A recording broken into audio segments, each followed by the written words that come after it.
We've made it to our final day of stitching. Today, we'll complete the word Christ using the same size 5 needle, color 159, and back split stitch as yesterday.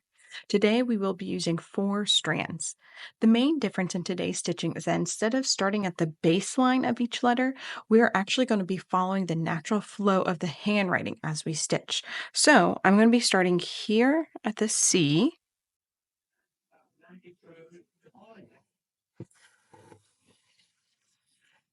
And because these letters are much bigger than in and alone were, we can make our stitches a little bit bigger. Whenever you're working around curves for our text, you do want to shorten those stitches just a little bit, but not too much, because you do want to try and keep the size as consistent as possible.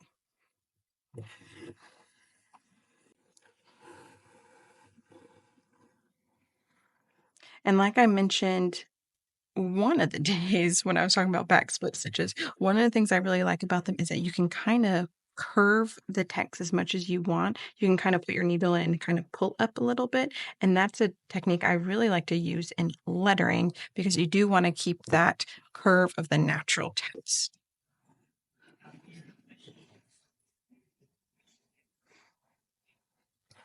So there are a few little tips. I'm going to pause when I get to the R here and the I here, but for the most part, I think you'll be able to figure this out very much on your own. So I'm going to speed it up a little bit, and then as I get to those letters, I will pause it and give you some tips.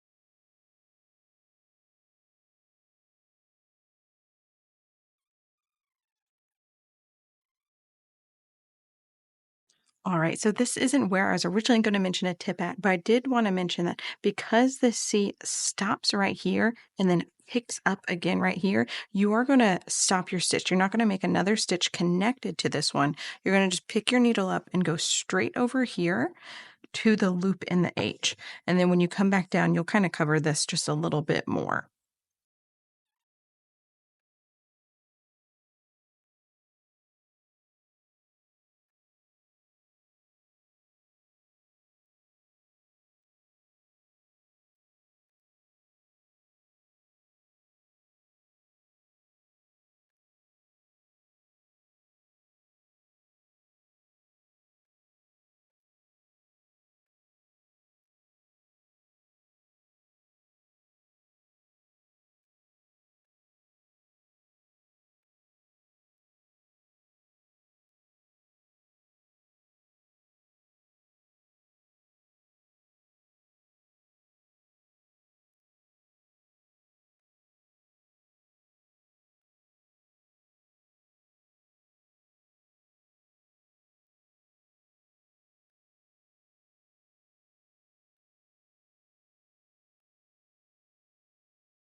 All right, so as we approach this loop in the R, it is easy for 4 strands to kind of enclose on itself. So you want to be stitching kind of on the outermost edge of our print, the tracing gear.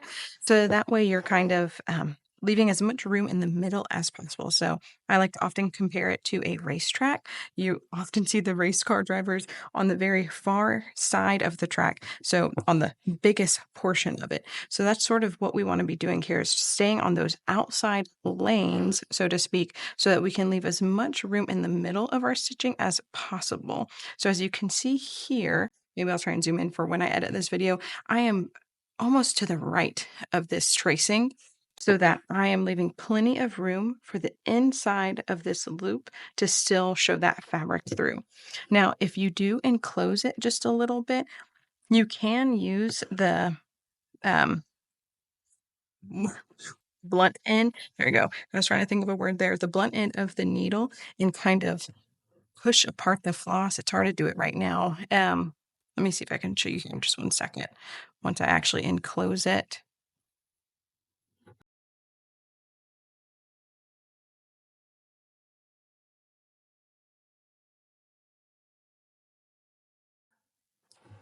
All right, so you can use this blunt end of your needle and just kind of push your floss a little bit to the edges and push it kind of together because when it's split, it's making itself a little bit wider and kind of push it so that you can open up that hole just a little bit.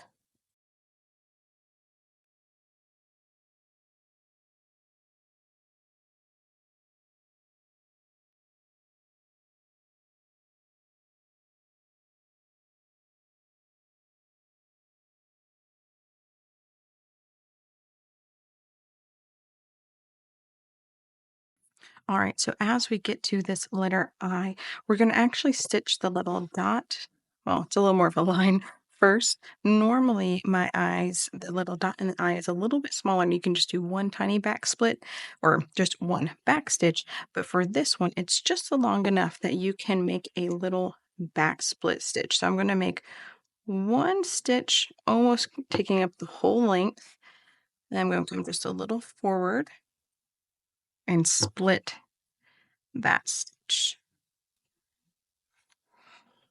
You could do just one stitch if you really wanted to, but I felt like it was just long enough that it could use two stitches. And then I'm going to keep moving on with the letter I.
All right, so that is it. Take your time, enjoy this final step, and celebrate because you did it.